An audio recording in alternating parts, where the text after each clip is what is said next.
이 시간 함께 나누시는 하나님의 말씀 보도록 하겠습니다. 로마서 8장 5절부터 9절 말씀과 갈라디아서 5장 24절 말씀입니다.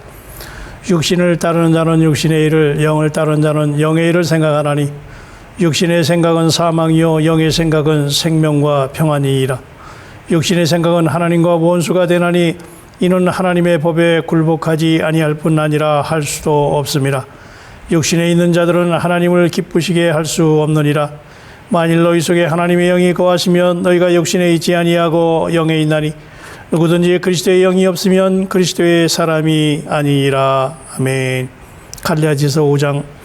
그리스도 예수의 사람들은 육체와 함께 그 정욕과 탐심을 십자가에 못 박았느니라. 아멘.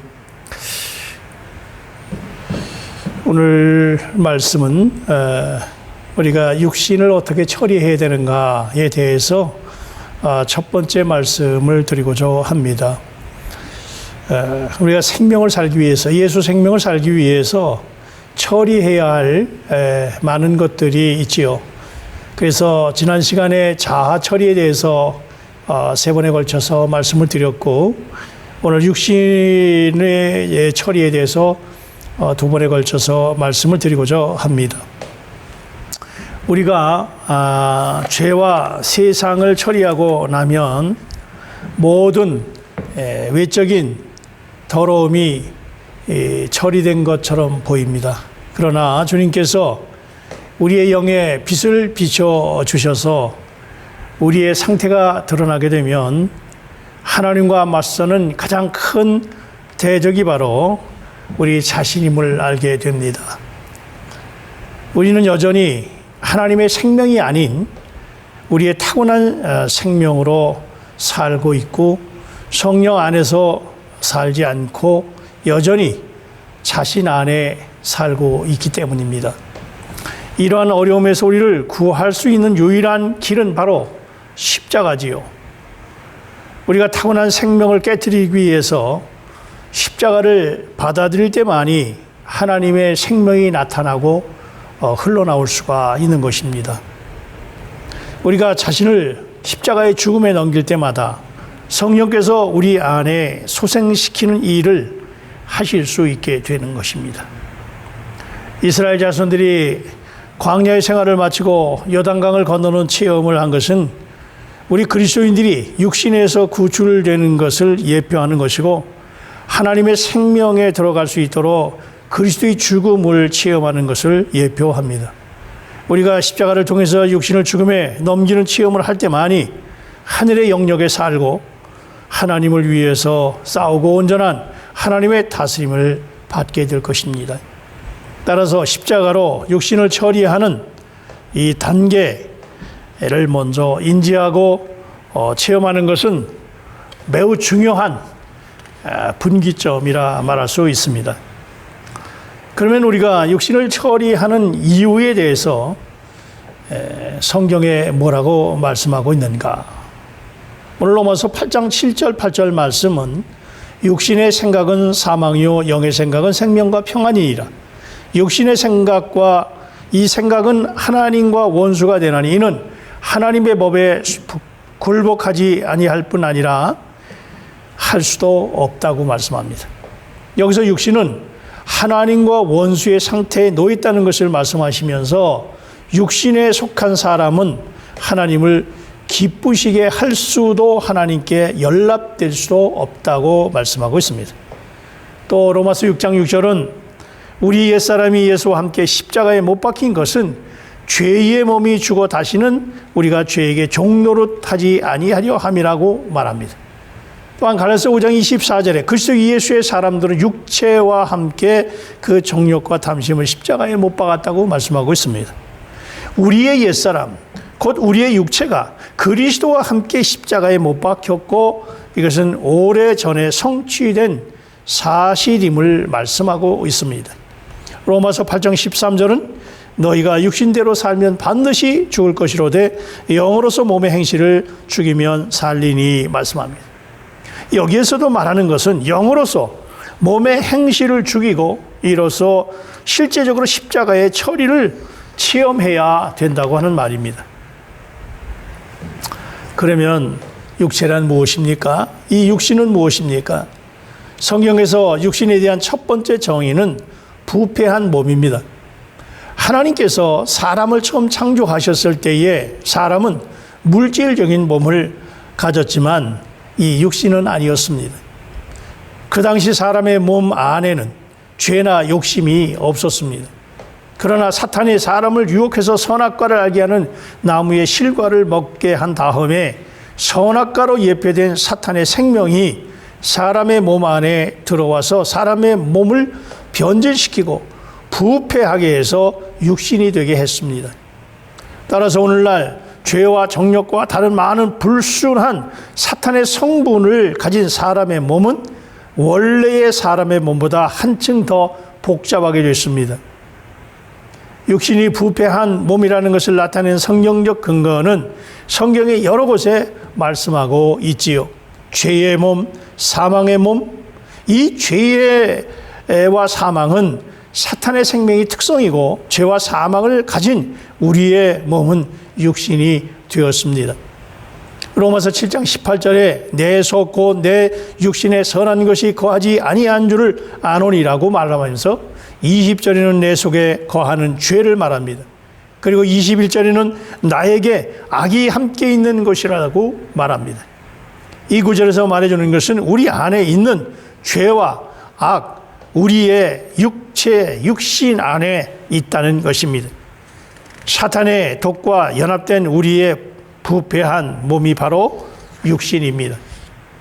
그러면 사람은 어떻게 타락해서 육신이 되었는가? 사람이 창조된 직후에 사람의 몸은 혼에 복종하고 혼은 영에 복종을 했습니다. 사람은 영으로 하나님과 교통을 하고 하나님의 뜻을 이해했고 자신을 하나님의 뜻에 복종시켰습니다.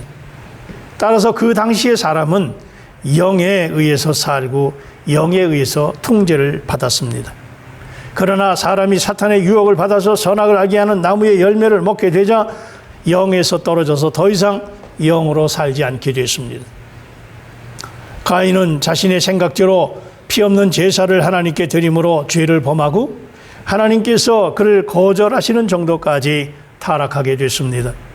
이렇게 해서 사람은 완전히 혼의 영역으로 떨어져서 혼에 의해 사는 혼적인 사람이 됐고 가인 이후로 사람은 더 심히 타락해서 더 난폭하게 죄를 범하게 됐습니다. 그 결과 사람의 영은 시들게 되고 사람의 육신은 더욱더 강해져서 영의 위치를 차지함으로 사람 전체를 지배하는 데까지 이르게 된 것입니다. 그리고 사람은 완전히 육신으로 떨어져서 육신대로 살게 됐습니다. 하나님의 보시기에 사람은 육신에 속했을 뿐 아니라 육체가 되었습니다. 보통 우리가 육신을 언급할 때에 육신은 부패하고 사악한 것으로 생각합니다. 그러나 성경은 우리에게 육신이 악한 면만 있는 것이 아니라 선한 그런 면도 가지고 있음을 말합니다. 선한 육신은 선을 행하고 하나님을 경배하고 섬기기를 좋아합니다. 빌립보서 3장 3절부터 9, 6절 보면 바울은 육신으로 하나님을 섬기고 육신을 자랑하는 자들이 있다고 말하면서 자신도 전에는 열심으로는 교회를 핍박하고 율법의 의로는 흠이 없는 자라고 말합니다. 육신인 사람에게 선한 면이 있는 이유가 무엇입니까? 그것은 우리가 심히 타락한 사람이랄지라도 여전히 하나님께서 본래 지으신 선한 요소를 가지고 있기 때문입니다. 따라서 우리는 자주 선을 행하고 하나님을 섬기기를 원합니다. 그러나 결국 선한 면이 있는 사람인 육신은 선을 행하고 하나님을 섬기기를 갈망하지만 악하고 무기력해서 어느 것도 제대로 할 수 없는 처지에 놓이게 된 것입니다. 하나님께서 보시기에 타락한 사람은 육신에 의해서 통제를 받고 온전히 육신이 되었기 때문에 우리에게 비롯된 것은 어느 것이나 그것이 좋든 나쁘든 간에 육신에 속한 것이고 하나님을 기쁘시게 하지 못하는 것입니다. 하나님 앞에 육신의 위치는 어떠합니까? 육신에 대한 하나님의 태도는 어떠합니까? 출애굽기 30장 31절 보면 이스라엘 자손에게 말하여 이르기를 이것은 너희 대대로 내게 거룩한 관윤이 사람의 몸에 붙지 말며 이 방법대로 이와 같은 것을 만들지 말라. 이는 거룩하니 너희는 거룩히 여기라 말씀합니다. 거룩한 관윤은 하나님 자신인 성령을 예표하지요. 따라서 거룩한 관윤을 사람의 육체에 붙지 말라고 선언하신 것은 하나님께서 육신과 혼합되거나 연합되실 수 없다고 하는 것을 뜻하는 것입니다. 또한 출애굽기 17장서부터 보면 여호와께서 모세에게 이르시되 이것을 책에 기록하여 기념하고 여호수아의 귀에 외워 들리게 하라. 내가 아말렉을 없이 하여 천하에서 기억도 못하게 하리라. 모세가 제단을 쌓고 그 이름을 여호와 니시라고 이르되 여호와께서 맹세하시기를 여호와가 아말렉과 더불어 대대로 싸우리라 하셨다 하였더라. 여러분, 아말렉은 우리 육신을 예표하는 것이기 때문에 하나님께서 아말렉을 진멸하고 아말렉과 대대로 싸우시라고 말씀하신 것입니다. 야곱의 자손은 우리의 영 안에 거듭난 새 사람을 예표합니다. 그리고 에서의 자손인 아말렉 자손은 아담에 속하는 육신 안에 있는 옛사람을 예표하는 것입니다. 에서와 야곱은 쌍둥이지만은 그들의 자손들인 아말렉과 이스라엘은 서로 원수가 됐습니다. 하나님께서 아말렉과 싸우시는 것을 볼 때 하나님께서 얼마나 육신을 미워하고 육신을 근절하시고자 하는지를 알 수가 있습니다. 만일 우리가 육신을 처리하지 않는다면 우리의 영적인 생명은 자랄 길이 없습니다. 이 둘은 결코 협상하거나 공존할 수 없습니다. 사울이 이스라엘 왕이 되었을 때 하나님은 사울에게 아말렉을 진멸하라고 말씀하셨습니다. 사울은 하나님의 명령에 전적으로 순종하지 않았기 때문에 하나님의 신임을 잃고 폐위됐습니다. 에스더에서 모르드게는 아말렉 족속인 하만에게 절하느니 차라리 죽음을 택하겠다고 끝까지 확고히 말씀으로 하나님을 기쁘시게 했고, 이 일로 에스더와 모르드게는 유대인들을 구할 수가 있었습니다. 이것은 우리가 육체에 굴하지 않고 육체를 죽음에 넘길 때만이 하나님을 기쁘시게 할 수 있고 하나님이 쓰실 수 있는 합당한 그릇이 될 수 있다는 것을 증명합니다. 하나님과 육체는 함께 거할 수 없습니다. 구약에서 하나님은 육신에 대한 분명한 입장을 밝히셨는데 그것은 곧 할례를 정하신 것입니다. 하나님께서 할례를 행할 것을 명령한 첫 번째 사람은 아브라함이죠. 아브라함은 하나님으로부터 하늘과 별과 같이 바다의 모래 같이 자손들이 번창할 것을 약속을 받았습니다. 그러나 오랜 세월이 흘러도 그 약속이 이루어지지 않자 아브라함은 하갈을 취해서 아내로 삼고 이스마엘을 낳았습니다. 아브라함이 육신의 힘을 이용해서 하나님의 약속을 이루고자 했지만은 하나님은 아브라함을 기뻐하시지 않고 13년 동안이나 자신을 숨기셨습니다. 이것은 창세기 16장 16절과 17장 1절에 보면 나와 있는 말씀입니다. 이후에 99세가 되었을 때에 하나님은 다시 아브라함에게 나타나셨고 아브라함과 아브라함에게 속한 모든 남자들에게 할례를 할 것을 명하셨습니다. 하나님은 그들이 하나님을 섬기고자 할 때에 육신으로 그분을 섬기지 못하도록 하기 위해서 육신을 베어버리라는 것을 상징하는 할례를 행하도록 한 것입니다. 할례가 두 번째로 언급된 것이 출애굽기 4장입니다. 모세가 호렙산에서 하나님의 부르심을 받고 이스라엘 자손들을 구출하려고 애굽으로 가고 있을 때 하나님은 모세를 만나서 그를 죽이려고 하셨습니다. 이유는 모세의 두 아들이 할례를 받지 않았기 때문이고 모세의 아내 십보라는 자기 아들들에게 할례를 행했습니다. 여러 사실을 볼 때에 만일 우리가 하나님을 섬기려고 한다면 먼저 육신을 제해 버려야 된다고 하는 것을 알 수 있습니다. 그렇지 않다면 하나님을 위해서 자기의 모든 것을 포기한다 해도 하나님은 기뻐하시지 않는 것입니다. 세 번째로 할례를 행한 예는 이스라엘 자손들이 요단강을 건넌 후에 길갈에서였습니다. 이스라엘 백성은 유월절에 어린 양의 피로 자기들의 죄를 처리했고 홍해를 건너면서 세상과 분리되어 세상을 처리했지만 요단강에 이르기 전에는 결코 그들의 육신을 처리하지를 못했습니다. 그들은 요단강을 건널 때 요단강 바닥에서 12개의 돌을 모아 가지고 저편 길갈에 세우고 또한 요단강 가운데 제사장들이 섰던 그곳에 12돌을 세웠습니다.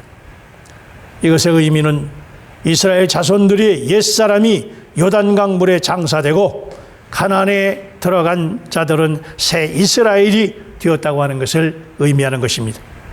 그들은 요단강을 건넌 후에 길갈에서 정식으로 할례를 받고 육체를 벗어버리는 체험을 갖도록 하나님께서 명령하신 것입니다. 신약에서도 그리스도인들에 대한 할례가 언급되지요. 골로새서 2장 11절에 또 그 안에서 너희가 손으로 오지 아니한 할례를 받았으니 곧 육의 몸을 벗은 것이요 그리스도의 할례니라 말씀하고 있습니다. 여기서는 더 분명하게 할례의 영적인 의미가 육신을 벗는 것임을 나타내 보여주고 있습니다. 하나님께서 자기 백성의 육신을 벗고 자신의 임재 가운데 살기를 갈망하신다고 하는 것을 예표하는 것입니다. 로마서 8장 8절은 육신에 있는 자들은 하나님을 기쁘시게 할 수 없느니라 말씀합니다. 성경은 육신에 대해 많은 것을 말했는데 결론적으로 사람의 육신에 속해서 육신의 생각을 하고 육신에 따라 산다면 그가 선을 행하든 악을 행하든 하나님을 기쁘시게 할 수 없다는 말입니다. 우리가 결론적으로 생각해 보십시다. 갈라디아서 5장 24절에 그리스도 예수의 사람들은 육체와 함께 그 정욕과 탐심을 십자가에 못 박았느니라 말씀합니다. 육신의 올바른 위치는 십자가 위입니다. 하나님 앞에서 육신의 최종 결과는 죽음이라는 말입니다. 육신에 대한 하나님의 판결은 육신이 죽음에 놓여야 된다는 말입니다. 육신이 죽음에 넘겨지려만이 하나님께서 사람 안에서 자신이 거할 처소와 길을 가질 수 있기 때문입니다. 육신은 하나님 앞에 가증스러운 것이고 하나님은 육신을 영원히 멸하려고 작정하셨습니다. 하나님께서 그처럼 심하게 육신을 미워하시는 가장 큰 이유는 육신 안에 사탄이 살기 때문입니다. 육신은 사탄의 진영이고 사탄의 일을 펼칠 수 있는 가장 큰 기반입니다. 사탄은 육신을 수단으로 하나님의 계획과 목표를 파괴하기 때문에 하나님은 사탄을 미워하시듯이 우리의 육신을 미워하시고 사탄을 멸하시듯이 우리의 육신도 멸하고자 하신다고 하는 것을 잊지 말아야 합니다. 사랑하는 성도 여러분, 육신을 십자가에 두고 날마다 처리하면서 죽음에 두면서 이 땅에서 하나님의 생명으로 하나님의 영과 교통하며 승리하는 삶을 살기를 주의 이름으로 축원합니다. 사랑과 은혜가 충만하신 하나님 감사합니다. 우리가 처리해야 할 이 대상이 자아 그리고 이 육신임을 다시 한번 깨달아서 육신을 십자가에 처리하고 날마다 예수 안에 승리하는 삶, 그래서 하나님의 영에 의해 지배받는 아름다운 삶, 그리스도의 삶을 살아가는 우리가 되도록 축복하여 주옵소서. 예수님의 이름으로 기도합나이다. 아멘.